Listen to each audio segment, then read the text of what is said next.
Nós já falamos aqui sobre a 70ª semana de Daniel. Quantos estavam aqui?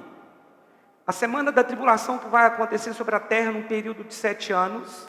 Nós chamamos de semana porque é um período de 7 anos. São semanas de anos e não de dias. É exatamente a 70ª semana de Daniel. Nós já ministramos aqui que a 70ª semana de Daniel é para o povo de Daniel, que são os judeus. Então, essa semana diz respeito ao povo de Daniel. E hoje eu quero fazer uma cronologia do livro de Apocalipse, para você poder entender o livro de Apocalipse numa sequência. Ainda que o livro de Apocalipse, existem capítulos que falam de diversas dispensações. O capítulo 12 de Apocalipse, por exemplo, falam de pelo menos 3 dispensações. Dispensações é um modo pelo qual Deus salva pessoas. No período da lei era de uma forma, no período da graça de outra, no período do milênio vai ser de outra, ainda diferente do de hoje, ok? Eu quero fazer essa cronologia, mas antes de entrar na cronologia do Apocalipse, de mostrar o passo a passo do Apocalipse para você, eu quero falar da importância de ministrarmos sobre esse tema. Pastor, por que nós devemos aprender sobre o Apocalipse, sobre a volta de Jesus? Porque essa pergunta foi feita para mim na quarta-feira. Eu achei uma pergunta boa, uma pergunta interessante. E, infelizmente, a maioria das pessoas, elas não gostam do tema. Inclusive, na nossa igreja, eu acredito que sim. Apesar de que eu sempre, desde que eu me converti, até antes de me converter, eu lia Apocalipse. Não entendia nada, mas eu lia. Depois que eu me converti, eu continuei querendo saber a respeito do Apocalipse, do fim dos tempos, da volta de Jesus. E nos últimos 23 anos eu venho estudando sobre isso. Mas esse ano foi o ano que eu dediquei mais tempo para estudar sobre temas que são polêmicos na escatologia, que é de difícil interpretação. E por que nós devemos estudar escatologia? Primeiro, porque a igreja primitiva falava sobre esse assunto. Paulo esperava a volta de Jesus no tempo dele. Os apóstolos esperavam a volta de Jesus no tempo dele. Agora, por que as pessoas não gostam de escatologia? Por 2 motivos. Primeiro, porque alguns têm medo. Se você tem medo, isso é um mau sinal. Que você pode não estar certo que está salvo. Porque se eu estou certo que estou salvo, por que eu vou temer a volta de Jesus? A menos que você queira morrer. Não, eu prefiro morrer do que a volta de Jesus. É isso que alguns estão dizendo quando dizem que não quer saber. Irmãos, a igreja desde que começou, ela tem a expectativa de não experimentar a morte. Nós não podemos ser diferentes. Nós precisamos esperar o arrebatamento, não a morte. Amém? Não o trauma da morte, mas o arrebatamento. A igreja primitiva esperava o arrebatamento. Eles falavam sobre o arrebatamento e achavam que era para o tempo deles. Mas aquela geração não cumpriu as exigências para a volta de Jesus, como a de hoje tem cumprido. Então Paulo foi tema, o apóstolo Paulo falou muitas vezes sobre a volta de Jesus. Os apóstolos não falaram tantas vezes, mas falaram. Mateus capítulo 24, eles fizeram a pergunta sobre o fim dos tempos. Os discípulos em particular, no Monte das Oliveiras, pediu: Jesus, nos explica a respeito da sua volta. Então eles tinham essa curiosidade, afinal de contas, o céu será a nossa casa eterna, nós queremos saber como vai ser lá. Amém, meus irmãos? E o outro motivo pelo qual as pessoas não gostam de estudar sobre a escatologia, porque elas se apaixonaram por essa vida. Elas não querem ser tiradas daqui. A vida está boa demais, mas deixa eu te falar uma coisa, não se apaixone por essa vida. Esse lugar que nós estamos vivendo é temporário, nós estamos aqui numa missão. Nós vamos passar dessa e vamos para o céu. Nosso destino final é o céu, não se apaixone por essa vida. Pastor, eu estou meio entediado, faz parte. Aqui nessa terra, você pode ser a melhor pessoa do mundo, o mais de Deus que você possa imaginar. Vai chegar algum momento que você vai ficar entediado. Eu estou tão entediado, essa vida está tão ruim, está tão... Isso vai acontecer com todo ser humano, porque essa aqui não é a nossa morada eterna. No céu ninguém vai ficar entediado. Ontem eu estava ouvindo um pregador, ele estava falando sobre escatologia, porque eu ouço outros pregadores também sobre escatologia. E ele estava falando sobre os universos, porque a ciência descobriu que não existe só um universo, que podem existir bilhões de universos. Sabe o que é existir bilhões de universos? E ele falou assim, mas os cientistas não sabem por que existem bilhões de universos. E esse pregador falou assim, mas eu vou te falar por que existe, porque lá é o quintal da nossa casa. Porque é o quintal da nossa casa. O pastor Joseph Prince, singapuriano, pregador da graça. E é muito interessante saber que Deus preparou algo tão... Por que Deus é tão assim? O universo, existem muitos universos. Só pode ser para nós, não é? É fato que Deus preparou coisa aqui na terra para nos alegrar também. Eu amo poder ir para a praia, viajar. A Bíblia diz que nós comeremos o melhor da terra, amém? Quando diz nós comeremos o melhor da terra, não está falando que você vai ficar milionário, que você vai ficar rico, não é isso. É que você vai ter prazer naquilo que você faz. Talvez para você viajar para a praia não tem valor nenhum, mas tem outra coisa que você gosta. Mas o fato é que nós precisamos esperar a volta de Jesus, nós temos que ter essa expectativa. E o outro motivo pelo qual nós temos que esperar a volta de Jesus, irmãos, é porque nós temos que pregar o Evangelho. Se eu sei que Jesus está voltando daqui um mês, eu não vou comer, irmãos, não vou ter tempo para comer, para fazer nada.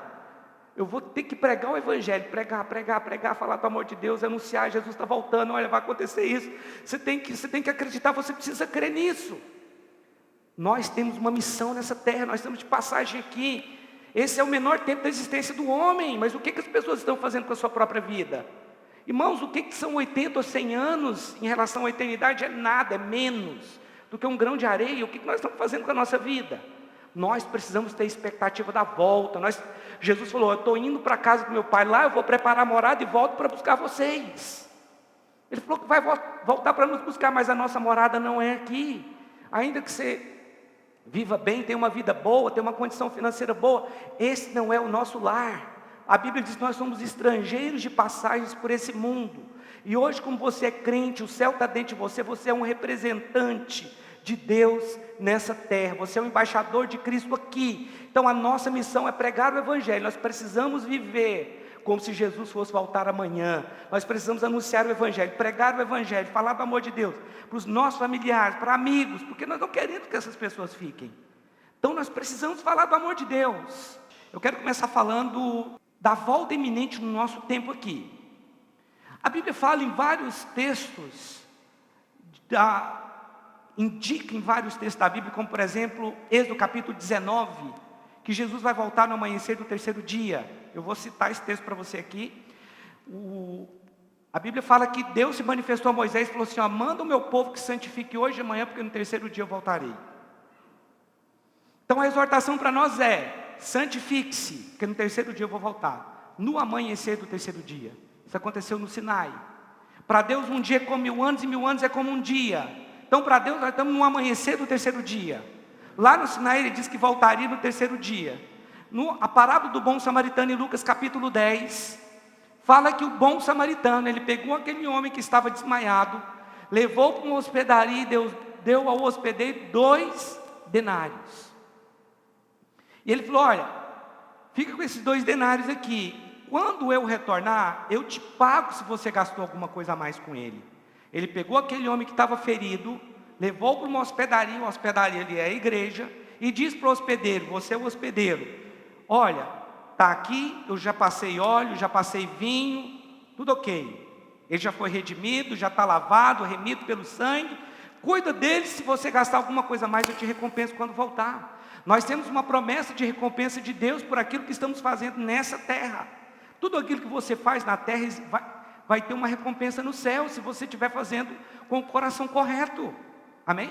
Era isso que ele estava dizendo, eu te recompenso quando voltar. Mas pastor, ele não está falando de 3 dias, mas está, porque um denário, ele era o valor pago por um dia de trabalho, ele deu 2 denários. Então significava que ele no terceiro dia voltaria. Ele falou, eu te pago tudo quando voltar, eu não vou ficar te devendo nada. Deus não fica devendo nada para ninguém. Amém? Ele nunca fica devendo nada para ninguém, nem aqui. Além da salvação que nós vamos herdar, ainda vamos ganhar galardão, um presente por isso, que coisa linda, né? Pelo nosso ministério praticado aqui. Por isso, não desperdice a sua vida nessa terra, correndo atrás de coisas.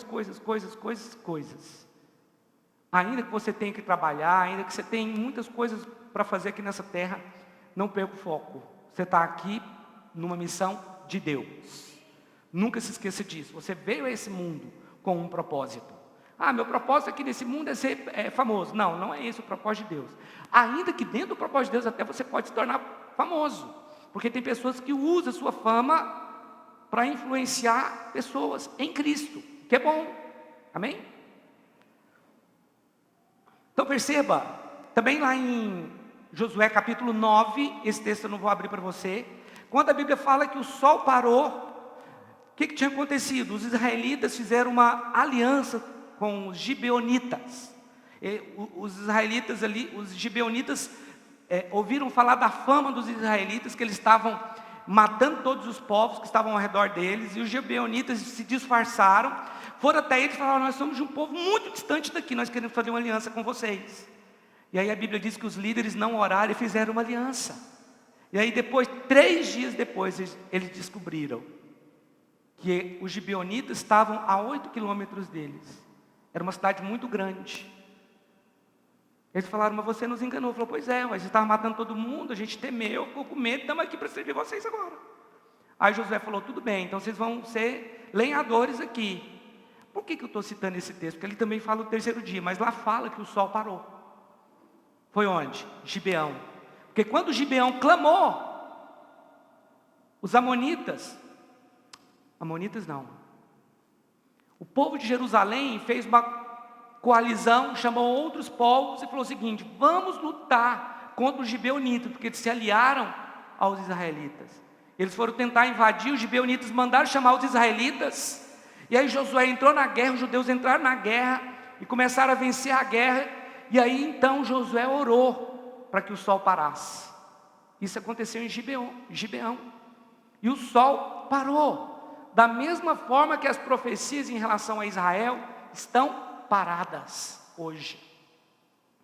O relógio de Deus em relação à profecia para o judeu está parado. Por quê, pastor? Porque Deus abriu uma janela para salvar os gentios. E é o tempo chamado graça, dispensação da graça, dispensação da igreja. É o período em que nós estamos vivendo agora. E a Bíblia diz que quando se completar o número dos gentios, a plenitude dos gentios, quando chegar a plenitude dos gentios, então Jesus volta, leva a igreja e novamente começa a trabalhar com Israel, não mais com a igreja.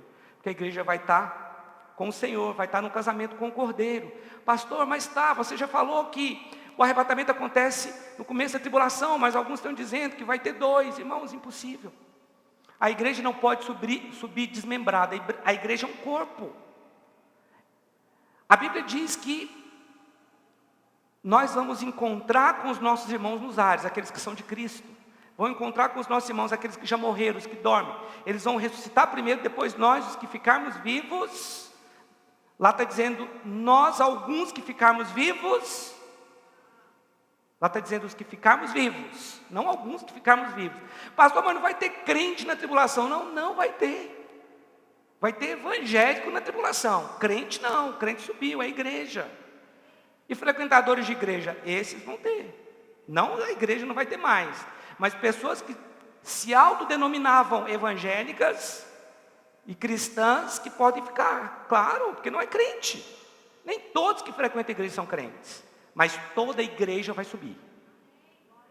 Ah, pastor, aqui na Orvalho tem 200 membros, todos vão subir? Não são membros de igreja que vão subir. Não são membros de denominações, melhor dizendo. Não são membros de denominações que vão subir. Os que vão subir são membros de igreja. A igreja verdadeira, que se reúne aqui, que se reúne lá na videira, na Deus e Amor, na Assembleia de Deus. É o corpo que vai subir, os irmãos entendem?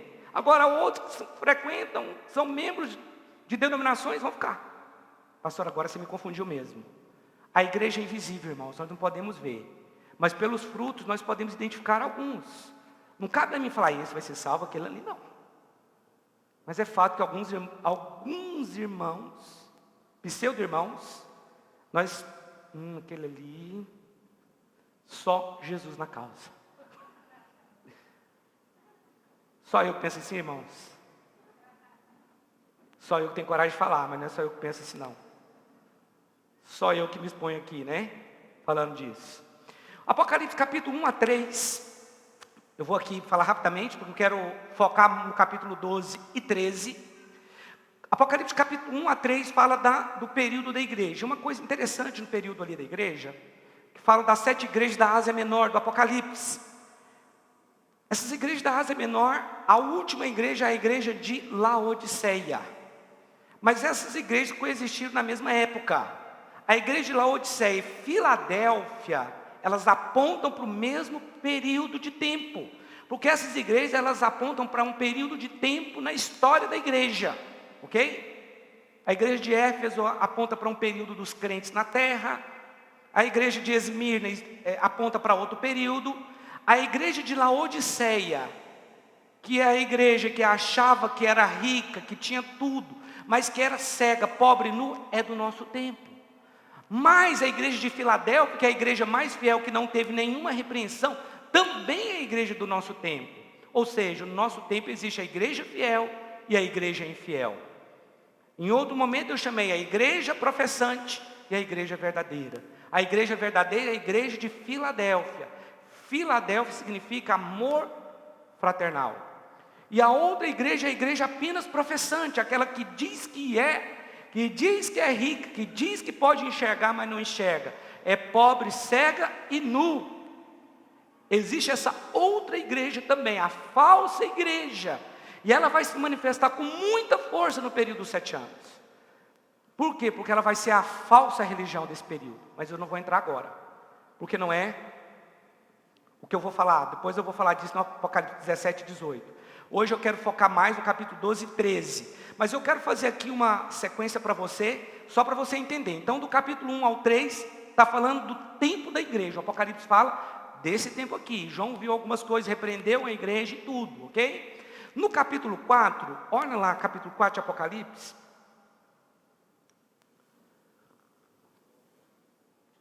Apocalipse capítulo 4, verso 1. Depois dessas coisas, olhei e diante de mim estava uma porta aberta no céu. Depois dessas coisas. Depois de que coisas?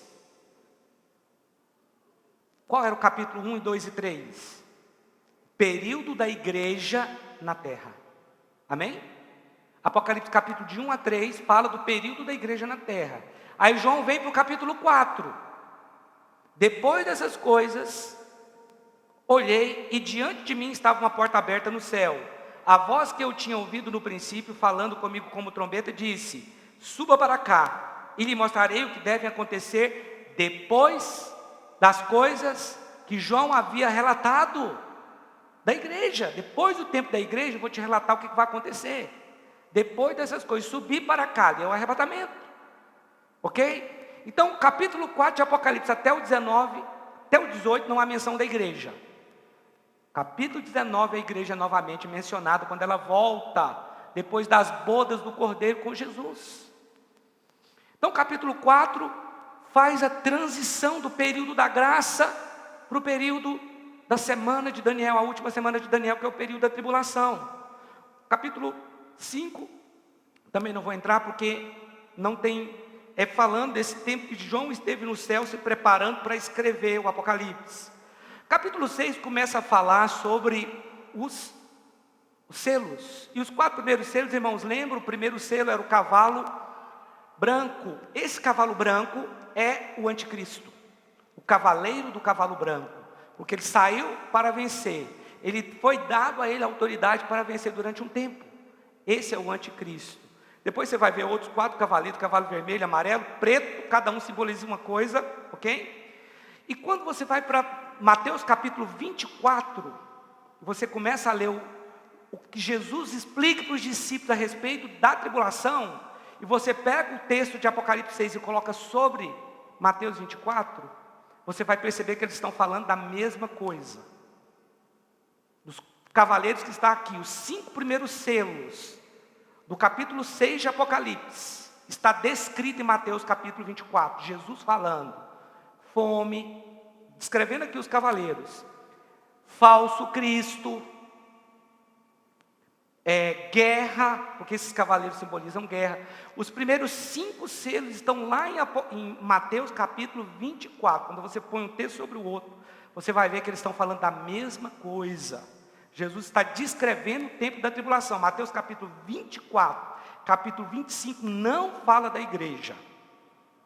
Pastor, mas lá na parábola das virgens é a igreja. Não é a igreja ali, irmãos. Eu sinto decepcionar você, porque eu também fiquei decepcionado na hora que eu descobri isso. E quantas vezes nós já pregamos usando esse texto aqui, falando que é a igreja. 5 sobe, 5 fica. Metade da igreja sobe, metade fica. Mas a igreja não é mencionada na parábola. Nós precisamos entender o contexto de Mateus 25, que ali são as amigas da noiva. Está falando de Israel. Não está falando da igreja ali. A igreja não aparece na parábola. 5 eram prudentes, 5 não. Israel. Porque vai ter aqueles que são fiéis a Jesus e aqueles que não são. Os que são vão entrar para a festa. Ok? O noivo já tem a noiva. Ali as virgens não são noivas. Mas o que era comum no casamento em Israel naquela época é que tinha as damas de honra, e eram 10, elas seguiam a noiva, as damas de honra. Então aquelas 10 virgens são as damas de honra. Rubinho, não acredito nisso não, pois é. Depois eu posso estudar isso com vocês, eu vou mostrar claramente que é Israel ali. Então capítulo 24 e 25 ali fala de Israel e dos gentios, né? Lá na frente você vê a separação, que vai ter um julgamento, bode de ovelha. Não é para a igreja não está mais ali. Ela não participa daquele julgamento ali para ser separada, ok? Nós temos que quebrar alguns paradigmas.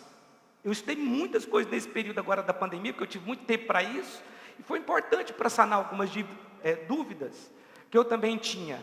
Pastor, a sua visão fecha 100%, nenhuma visão de escatologia fecha 100%. Sempre uma visão vai ter alguma brecha, para alguém chegar e falar assim, mas aqui está escrito isso e isso. Realmente, né? Como a Fernanda me perguntou, né? Onde é que está escrito? Qual texto que diz que o Amargedon, que o Gog e Magog acontece no meio da tribulação? Eu falei, não existe nenhum texto que diz isso. Mas eu vou estudar e vou te dar a resposta, porque eu estou deduzindo que pelos comentaristas que eu vi, pelos comentários, é difícil realmente colocar Gog e Magog no tempo. Que alguns pensam que vai ser lá no final do milênio, alguns pensam que é a mesma guerra do Armagedon, outros pensam que é antes da tribulação, que nós vamos ver a guerra de Gog e Magog. Outros falam que é no meio da tribulação. Então cada um tem uma posição, mas a posição mais coerente, sem dúvida nenhuma, é de que vai ser no meio da tribulação, porque a Bíblia diz que é uma nação do extremo norte de Israel que invade Israel, Rússia. O extremo norte de Israel, o último país do extremo norte é a Rússia. Ela com algumas outras nações invadem Israel na guerra de Gog e Magog. E de forma sobrenatural vai ter um livramento ali. Aquele vai ser um grande sinal para Israel se converter. Tudo isso vai acontecer para que a venda dos olhos dos judeus caiam. Ok, irmãos?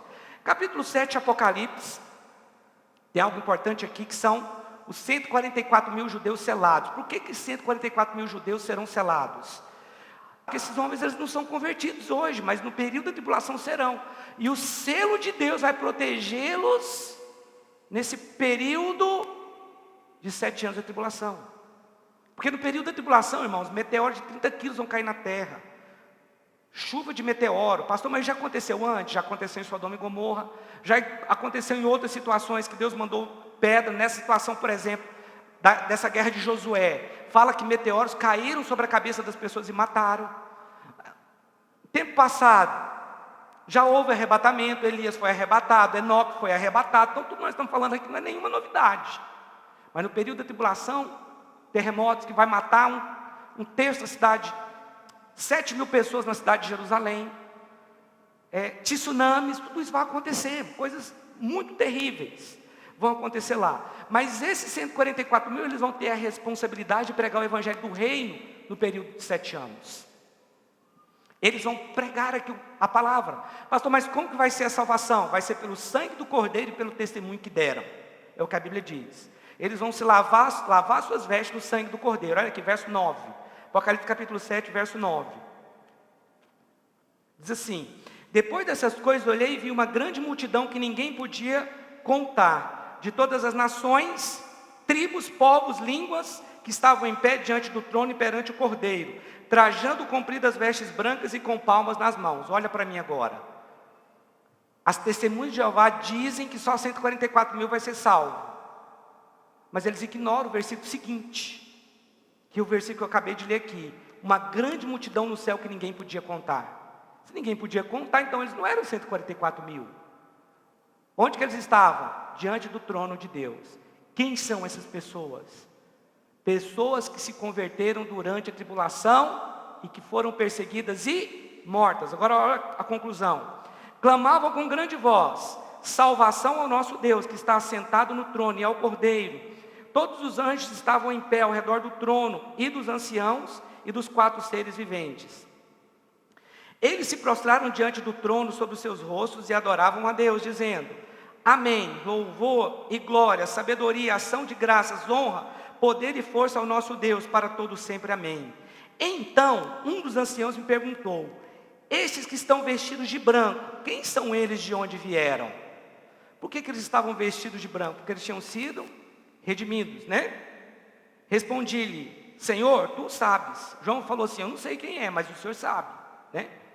Disse-me ele: estes são os que vieram da grande tribulação e lavaram as suas vestes e as branquearam no sangue do Cordeiro. Pastor, vai ter salvação na tribulação? Vai. Mas você não quer ficar aqui para saber disso, né? Não? Por isso estão diante do trono de Deus e o servem de dia e de noite no seu templo. E aquele que está assentado sobre o trono estenderá o seu tabernáculo sobre eles. Nunca mais terão fome, nunca mais terão sede, nem sol nem calor algum cairá sobre eles. Pois o Cordeiro que está no meio do trono os apacentará e os conduzirá às fontes das águas da vida. E Deus lhe enxugará dos olhos toda lágrima. Isso aqui é uma promessa para aqueles que na tribulação foram salvos. Eles vão ser salvos durante o período da tribulação. Amém, meus irmãos? Eles vão ser salvos, vão para o céu, vão lavar as suas vestes no sangue do Cordeiro, mas aqui eles não são a igreja. Nesse momento a igreja já vai estar casada com Cristo. A noiva já vai ter casada com Cristo. A posição que nós, igreja, vamos ocupar no céu é uma posição que nenhuma outra pessoa poderá ocupar. Nem mesmo os profetas do Antigo Testamento, nem Davi, nem Moisés, nem José, nem qualquer outro profeta do Antigo Testamento vai ter a mesma posição que nós, a igreja do Senhor, vamos ter. Porque nós teremos a posição mais privilegiada, a posição de noiva do Cordeiro. Pastor, o nosso corpo ele vai ser espiritual? Eu poderia dizer que o nosso corpo ele vai ser celestial. Por que celestial? Porque ele vai ser físico e vai ser ao mesmo tempo espiritual, do mesmo jeito que é o corpo de Jesus, amém? O corpo de Jesus ele é físico e espiritual ao mesmo tempo. Qual é a diferença de hoje? É que o corpo físico de Jesus não se limita à lei da gravidade ou qualquer outra lei que Deus estabeleceu hoje. Nós teremos um corpo que é ao mesmo tempo físico e espiritual. Então aqui no capítulo 7 fala dos 144 mil judeus que serão selados e que irão pregar a palavra de Deus durante a tribulação. E provavelmente essa multidão de pessoas que você viu aqui, que foi perseguida e morta, já foi resultado da pregação dos 144 mil. Apocalipse capítulo 8 fala de 4 trombetas. A primeira trombeta está no versículo 7, parece ser um conflito nuclear aí, né? A terra aqui, não sei se está falando de toda a terra ou só da Palestina, mas aqui está falando que mata 1/3. A segunda trombeta, no versículo 8 e 9, fala de provavelmente um vulcão, né, que vai contaminar o mar.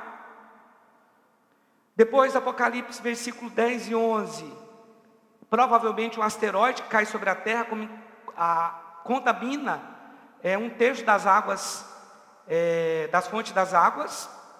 Versículo 12, que é a quarta trombeta, né? Um cataclisma. Será ferida a terça parte do sol e da lua e das estrelas.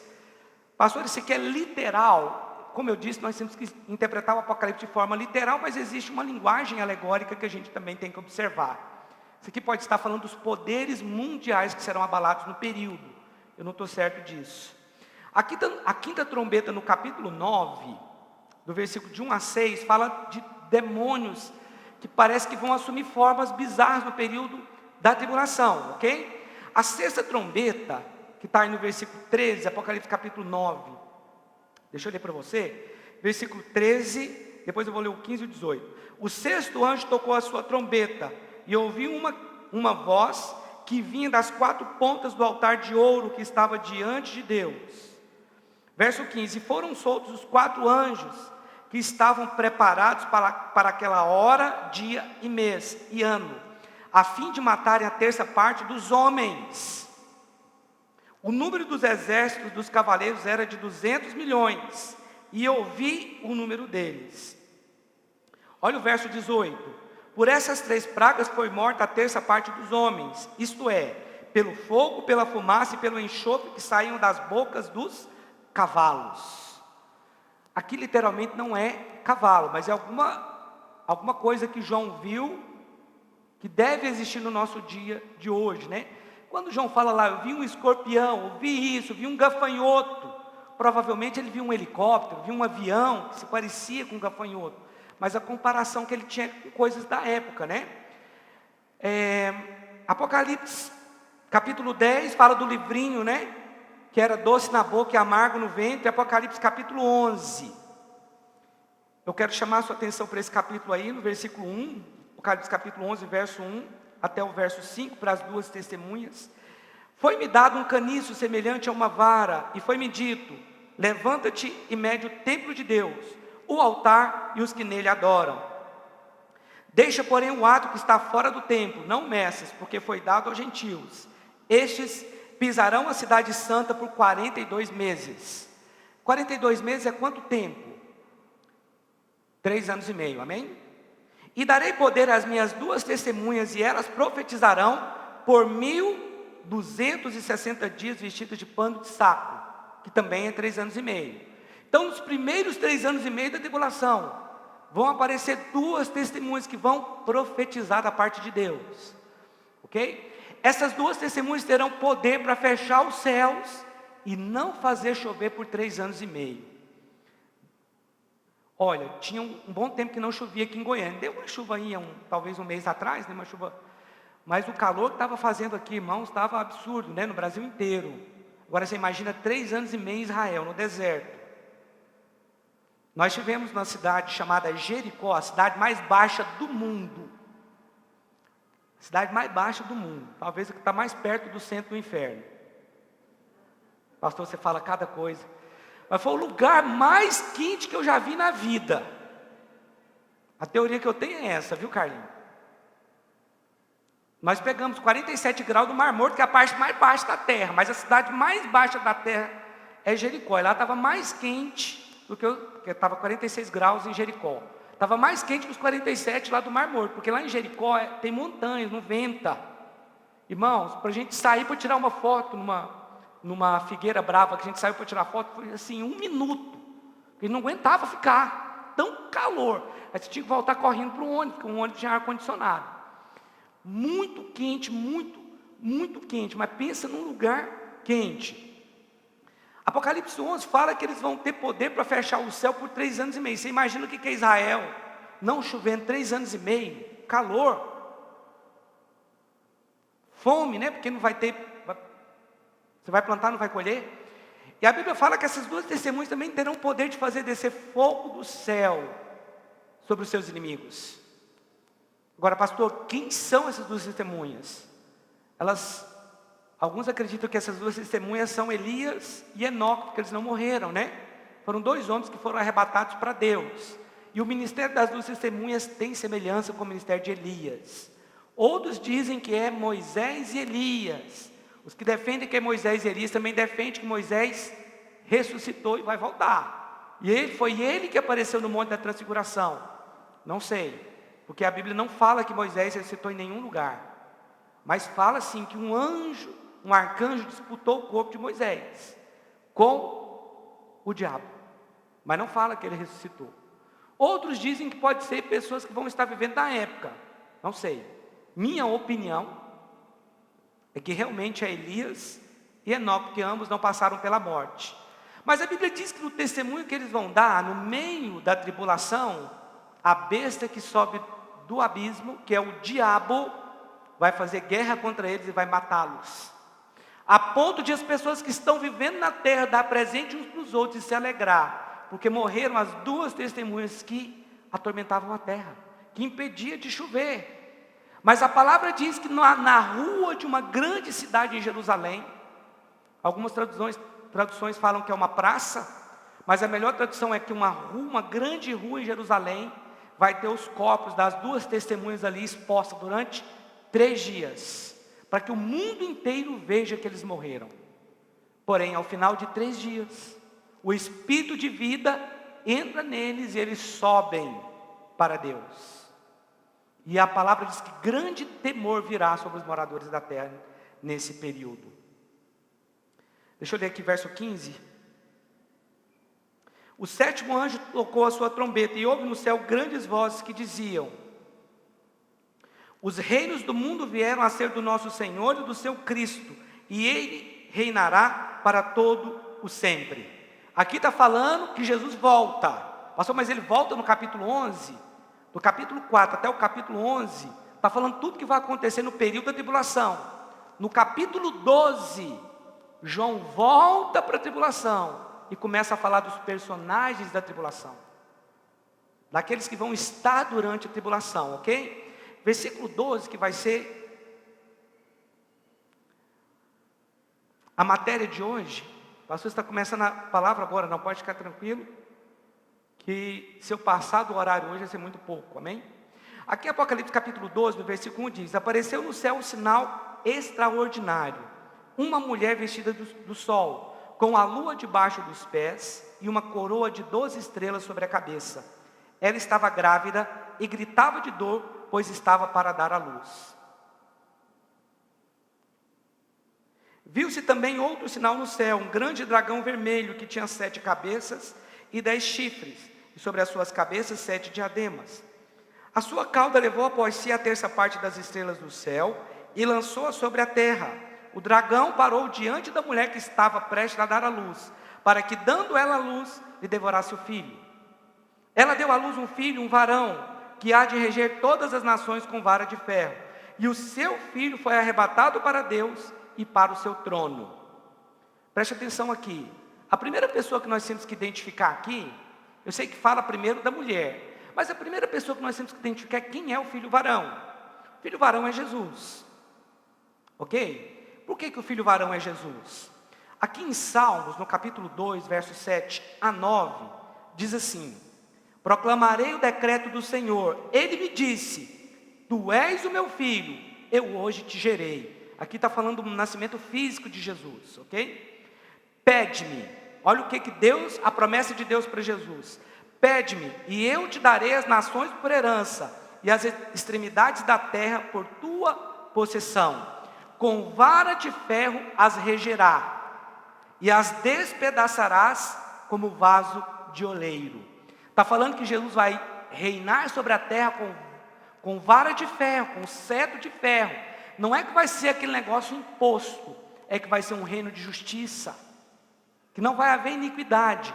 Esse vai ser o reino de Jesus no período do milênio aqui. Então, o filho varão que foi gerado pela mulher é Jesus.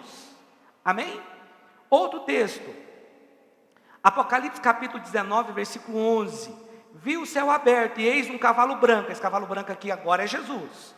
Cavalo branco de Apocalipse 6, o anticristo. Ele está imitando Jesus. Mas esse cavalo branco é Jesus, ok? O seu cavaleiro se chama fiel e verdadeiro, e julga e peleja com justiça. Olha a descrição. Os seus olhos são chama de fogo, na sua cabeça há muitos diademas. Tem um nome escrito que ninguém conhece, não ele mesmo. Está vestido com um manto tinto de sangue, e o seu nome se chama o Verbo de Deus, a palavra de Deus, né? E seguiam-no os exércitos que há no céu, montando cavalos brancos, diga eu, com vestiduras de linho finíssimo. Você nunca vai ouvir falar que anjo vestiu linho fino, porque anjo não tem corpo, a igreja tem. O que é o linho finíssimo? Justiça, né? De linho fino, branco e puro. Sai da sua boca uma espada afiada, com ela para ferir as nações, porque quando Jesus voltar, ele vai ferir o ímpio, as nações ímpias, as nações que mataram os judeus, que perseguiram os judeus. Deus vai acertar a conta com essas nações, ok? E ele mesmo as regerá com cetro de ferro. e pessoalmente pisa o lagar do vinho do furor da ira do Deus Todo-Poderoso. Quando Jesus vier aqui, ele vai pisar o lagar da ira do Deus Todo-Poderoso, do furor da ira. Tem o seu manto na sua coxa o nome escrito, Rei dos Reis, Senhor dos Senhores. Então o filho varão de Apocalipse 12, que vai reger com cetro de ferro, não são os crentes vencedores, é Jesus. Amém? Ficou claro? Mas a Bíblia está falando que a mulher deu à luz a esse filho varão. Pastor, essa mulher é a igreja. Irmãos, a igreja deu à luz a Jesus? Foi Jesus que gerou a igreja. É absurdo alguns pregadores falarem que essa mulher é a igreja, porque não é. Perceba que ela foi perseguida aqui, ela teve que fugir. Falei aqui na oração quarta-feira, que a fuga dos judeus, chamados judeus remanescentes, isto é, são aqueles judeus que durante o período da tribulação vão se converter, vai haver uma grande perseguição do diabo, porque esse dragão aqui é o diabo, está muito claro no próprio texto, e então esses judeus salvos, eles vão fugir para o deserto, no meio da tribulação eles vão fugir. Por que eles vão fugir? Porque a Bíblia fala que o diabo vai cair do céu e arrastar com ele 1/3 dos demônios. Na verdade isso já aconteceu, o diabo já contaminou 1/3 dos anjos que haviam no céu. Porém eles ainda habitam na região celestial. Os demônios habitam nas regiões celestiais ainda. Mas no período da tribulação a Bíblia diz que eles serão expulsos, vai ter uma guerra, e o arcanjo Miguel vai expulsá-los do céu, e eles caem na terra. E a Bíblia fala, ai daqueles que estiverem na terra, porque o diabo tem grande ira contra as pessoas da terra, especialmente contra a mulher. Quem é a mulher? Israel. E ele vem com grande ira. Mas é interessante que o texto, olha o versículo capítulo 12, viu-se um grande sinal, verso 1, um grande sinal no céu, uma mulher vestida de sol, tendo a lua debaixo dos pés, e uma coroa de 12 estrelas sobre a cabeça. Ok. Deixa eu ler para você um texto aqui. Gênesis capítulo 37, verso 9, diz assim: teve ainda outro sonho, que estava falando de José do Egito, ok? E o referiu aos seus irmãos, dizendo: sonhei também que o sol, a lua e 11 estrelas inclinavam perante mim. Aqui José teve um sonho. Ele sonhou que o sol, a lua e 11 estrelas inclinavam diante dele. Que sonho era esse? José era filho de Israel, filho de Jacó. Jacó é Israel, ok? Ele teve um sonho que o sol, pai dele, a lua, a mãe dele, e as estrelas, os irmãos, se inclinavam diante dele. E isso literalmente aconteceu, porque José se transformou em governador do Egito, pai dele com os irmãos foram para o Egito e se dobraram diante dele. Só que aqui está falando da nação de Israel. Aquela mulher era uma mulher que tinha o sol, a lua e 12 estrelas. A mesma descrição. Então a mulher de Apocalipse 12 é Israel. Outro texto, Jeremias capítulo 4, verso 31. Ouvi um grito, como de mulher em trabalho de parto, como em agonia de mulher ao dar à luz o primeiro filho. É o grito da cidade de Sião, que está ofegante e estende as mãos dizendo: ai de mim, estou desfalecendo, minha vida está nas mãos dos assassinos. Quando Jesus nasceu, cumpriu o que está escrito aqui em Apocalipse, porque a mulher foi perseguida, o filho varão. O que o diabo estava esperando? Quando o Messias nasceu, eu vou devorar ele, eu vou matar. E o que aconteceu quando Jesus nasceu? Um rei se levantou e mandou matar crianças de 2 anos para baixo em Belém. Houve uma matança, uma perseguição. Mas a Bíblia diz que aquele filho foi arrebatado. O que significa isso, pastor? Ele ressuscitou, entrou o Espírito de vida em Cristo Jesus, o Espírito Santo, o Espírito de vida da ressurreição, e ele ressuscitou, ele foi arrebatado. Verso 2, ela estava grávida e gritava com dores de parto, sofrendo tormentos para dar à luz. Apocalipse 12, 2. Viu-se também outro sinal no céu, um grande dragão vermelho, que é o diabo, né? Que tinha 7 cabeças e 10 chifres, e sobre as suas cabeças 7 diademas. A sua cauda levou após si a 1/3 parte das estrelas do céu, e lançou-a sobre a terra.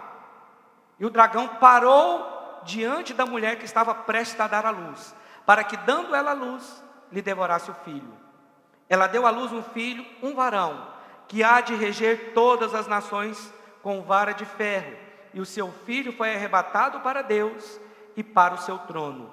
A mulher fugiu para o deserto, onde já tinha lugar preparado por Deus, para que ali fosse alimentada durante 1260 dias. Vamos olhar qual lugar para onde a mulher foi? Daniel capítulo 11, versículo 41.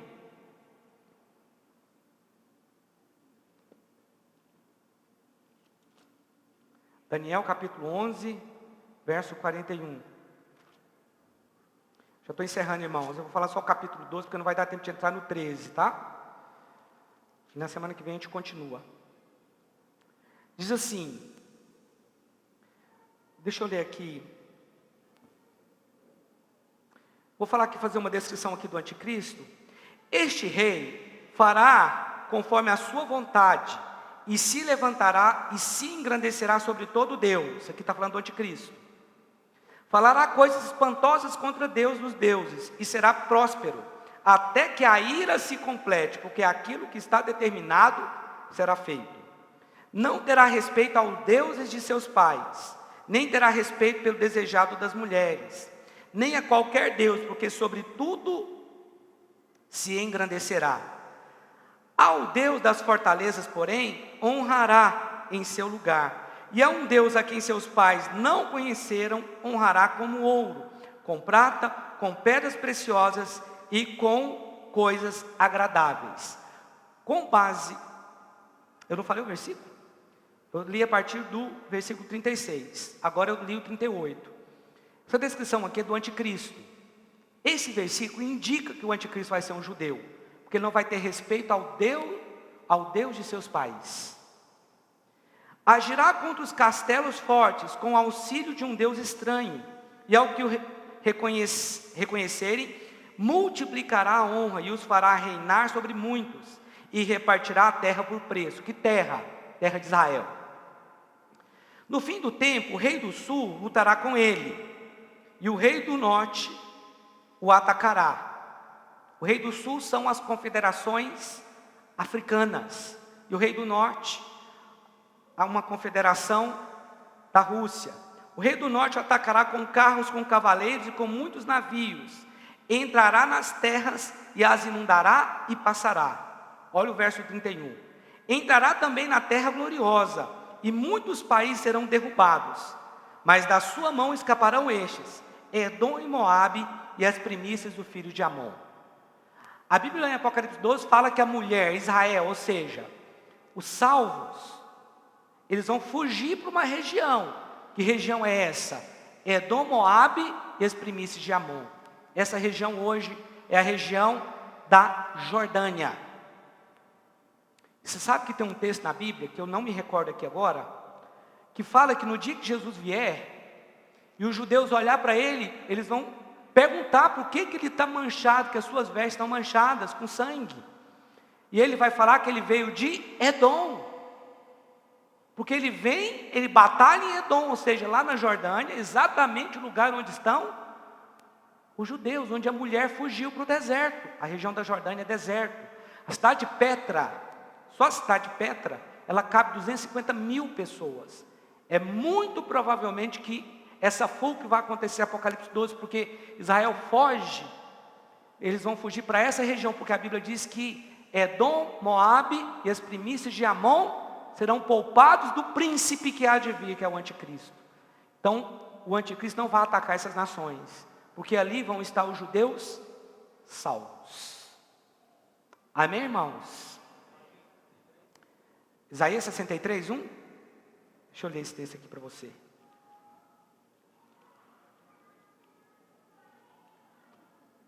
Deixa eu ler aqui. E a gente encerra com esse texto aqui, tá? Isaías capítulo 63, verso 1. Que está falando da volta de Jesus para o judeu. Quem é este que vem de Edom, de Bosra, com vestes tingidas de vermelho? Quem é este vestido de esplendor, que marcha na grandeza da sua força? Sou eu que falo em retidão, poderoso para salvar. Aqui é Jesus voltando de uma batalha de onde? De Edom, com as suas vestes sujas de sangue. O que provavelmente aconteceu aqui? É o anticristo tentando entrar nesse lugar para matar os remanescentes judeus.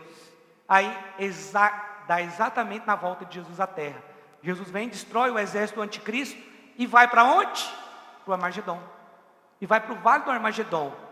Pastor, agora ficou tudo confuso aqui na minha cabeça. Quando você vai em Israel, você consegue entender melhor isso. Porque esse lugar aqui, Edom, fica mais ao sul de Israel. Não é Israel, Edom não é Israel, é outro país. Mas fica ao sul. E a guerra do Armagedon é ao norte de Israel, do outro lado de Israel. O que mostra que a guerra que nós chamamos da guerra do Armagedon não vai acontecer só no Armagedon, mas em toda a terra de Israel. Porque Jesus vem com as suas vestes tintas de sangue de Edom, da parte sul. Então toda a terra de Israel vai ter a guerra do Armagedon. E não só no vale do Armagedon.